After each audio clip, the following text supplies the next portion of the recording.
Hello, I'm Martine Croxall. This is the Iran War Today, our daily briefing, bringing you up to date with all you need to know on day 110 of the US-Israel war with Iran.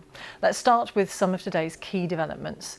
Donald Trump has said that the framework of an agreement to end the US and Israel's war against Iran could be formally signed as early as Thursday. But he also said that if Tehran doesn't behave, he could go back to bombing Iran. If I don't like it, if they don't behave, we'll go right back to dropping bombs right smack in the middle of their head. 3 Iranian oil tankers have passed through a US blockade for the first time in 2 months. Around 600 vessels are currently stranded in the Strait of Hormuz. The memorandum agreement states that the strait will be toll-free for 60 days. There have been more Israeli airstrikes in southern Lebanon, despite warnings from Iran that Israel would face what it called a hard response if it didn't stop the attacks. The agreement between the US and Iran declares the immediate and permanent termination of military operations on all fronts, including in Lebanon. Well, Donald Trump has said that the framework of an agreement to end the US and Israel's war in Iran could be formally signed as early as Thursday. Speaking at the end of a G7 meeting in France, President Trump portrayed the deal as a victory for America. But he acknowledged that economic catastrophe had been a possibility if the war continued. Mr. Trump said under the deal, Iran would not produce or procure a nuclear weapon, a commitment Tehran had already made under a deal with his predecessor, Barack Obama. Earlier, he made this threat to Iran that if they failed to fulfill their part of the agreement. No, it's not final. It's a memorandum of understanding. And if I don't like it, we'll go back to shooting at them, dropping bombs on their head. If I don't like it, if they don't behave, we'll go right back to dropping bombs right smack in the middle of their head. Okay? Because they've misbehaved for 47 years. Well, joining us now is my colleague Christian Fraser in Evian and Tom Bateman, who's outside Capitol Hill. Christian, first of all, Donald Trump has spoken a lot in this last day at the G7 summit. First of all, though, tell us the key points from the memorandum, which we now have seen sight of.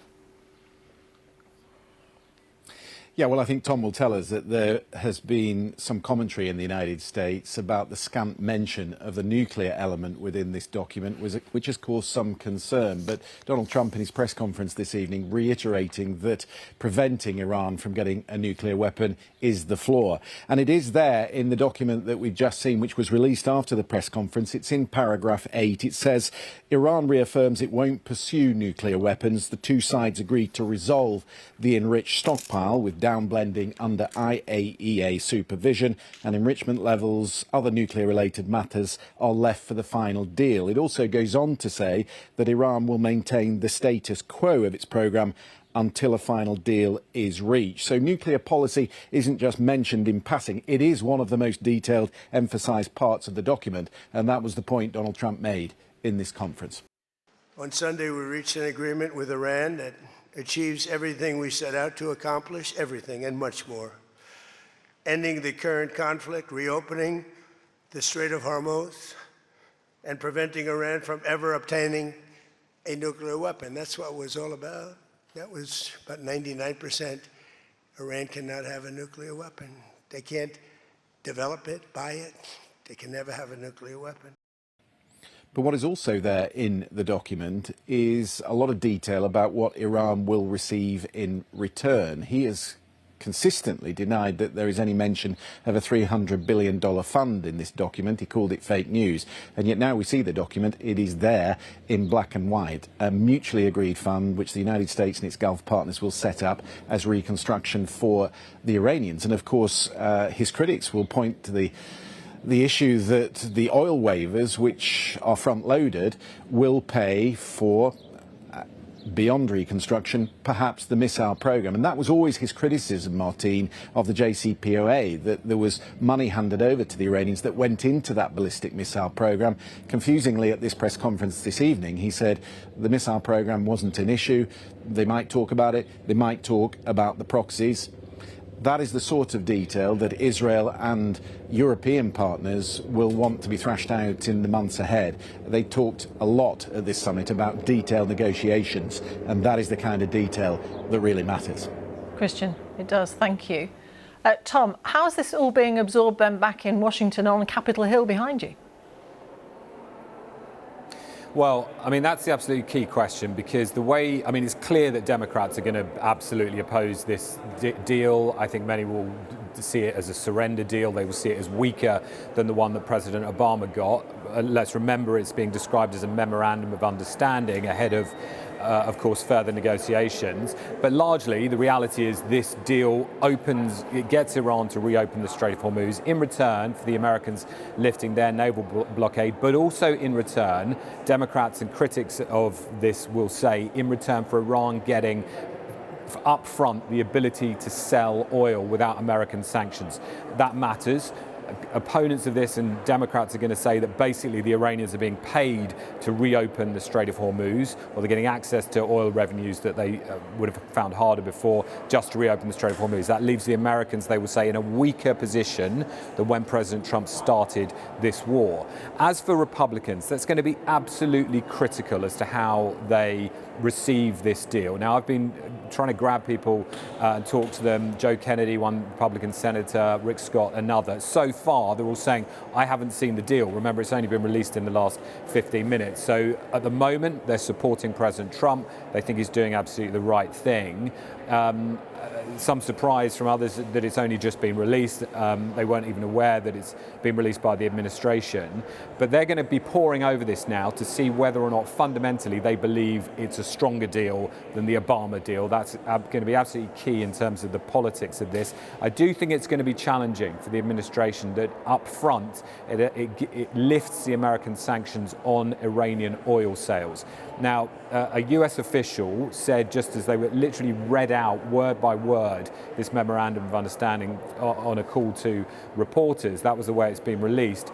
On the issue of sanctions waivers, they're saying, well, this just allows other countries to buy Iranian oil, whereas under the previous system of sanctions, the Chinese were just getting the oil anyway with a big discount. So they're clearly trying to spin this, but I think there's key parts of this that are going to be a big problem for the administration with their own party here in Congress. Tom, thank you. Tom Bateman in Washington and Christian Fraser in Evian, Lebanon. Thank you too. Well, 3 Iranian oil tankers have passed through the US blockade for the first time in 2 months. Around 600 vessels are currently stranded in the Strait of Hormuz. The 3 tankers passed the US blockade line in the Gulf of Oman. The Diona, Hero 2 and Sonia 1 are owned by the National Iranian Tanker Company, which has been sanctioned by the US Treasury, as have the ships themselves. Well, data from marine traffic shows Hero 2 and Sonia 1 left Iran's Chabahar port on Tuesday, sailing past the US blockade line in the early hours of Wednesday. Diona, the red line on this graphic, began broadcasting its location just past the US blockade line. Well, now the tankers are starting to move. What does that mean for the world's economy, for businesses and the public?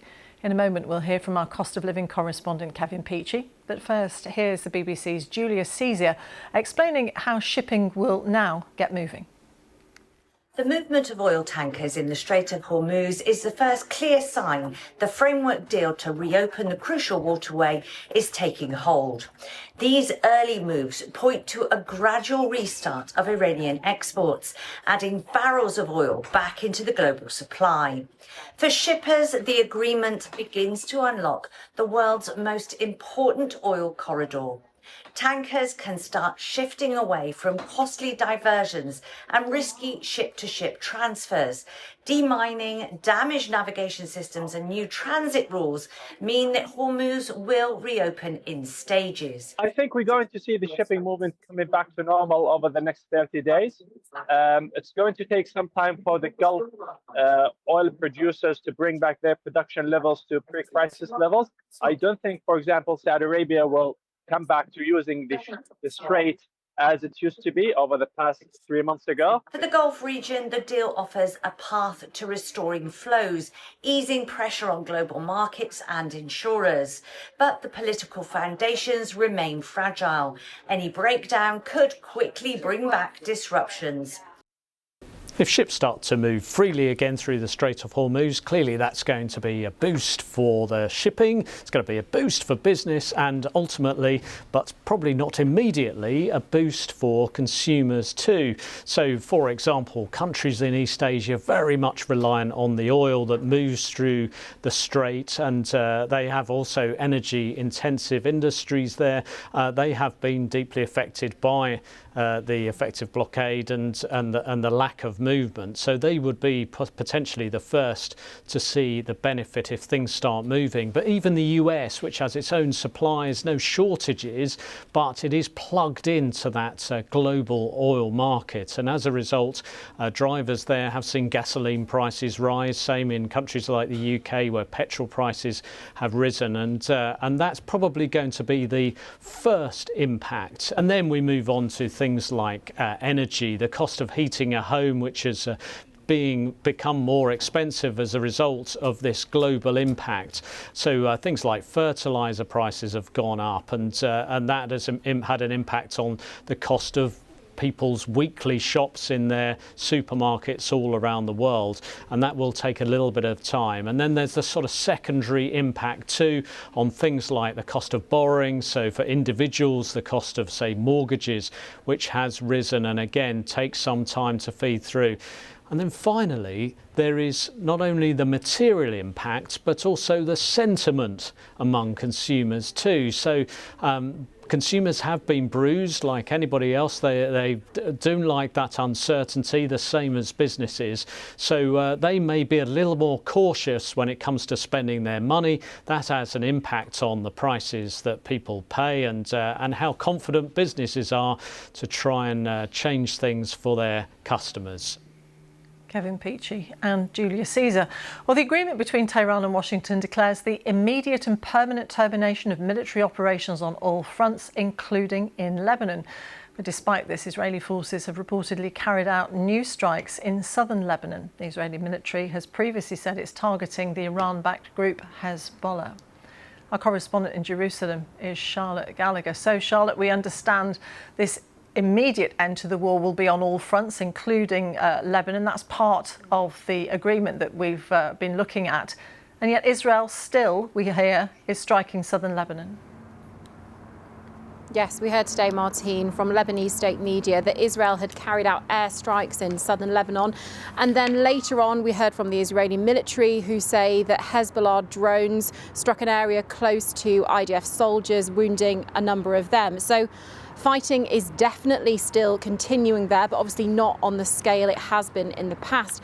And then again today, Donald Trump repeated that criticism of Benjamin Netanyahu and his perceived lack of restraint, saying you don't need to bring a whole apartment block down just to find one person. However, he did have some praise for him because yesterday he was incredibly critical of the Israeli Prime Minister, who saw Donald Trump as his closest and more important ally.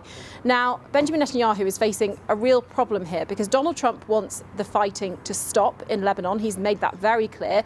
But inside Israel, lots of Israeli politicians want that fighting, that offensive in southern Lebanon to continue.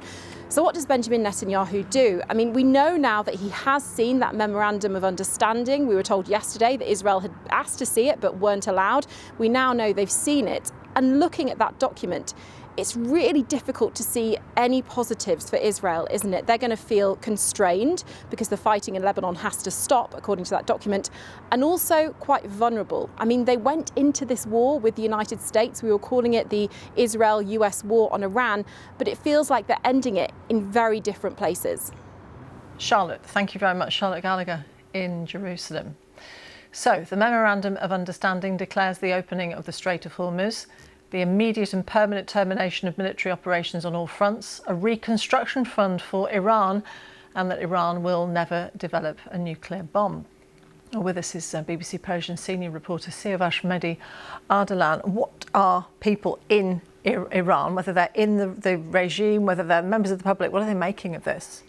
Well, President Trump's presser just finished about 20 minutes ago, so it's very early to have any official reactions from Iranians, but I imagine it will go very it will go down very well with the authorities. Over the past 24 hours, the Iranian Speaker of Parliament, who heads the Iranian delegation and who will be present tomorrow in the signing ceremony of the MOU, he today had a meeting highlighting the economic benefits of the deal, engaging in some hardline rhetoric just to appease the hardliners who are still opposed to that deal, but saying how much it will help lift the economy if the sanctions are removed and all this $300 billion investment is injected into the country's economy. The president of Iran made similar statements. So I think the Iranian regime as a whole has made the decision to go ahead with this agreement, but it's still, and that goes to the second part of the answer to your question, how are the hardliners in Iran feeling about this?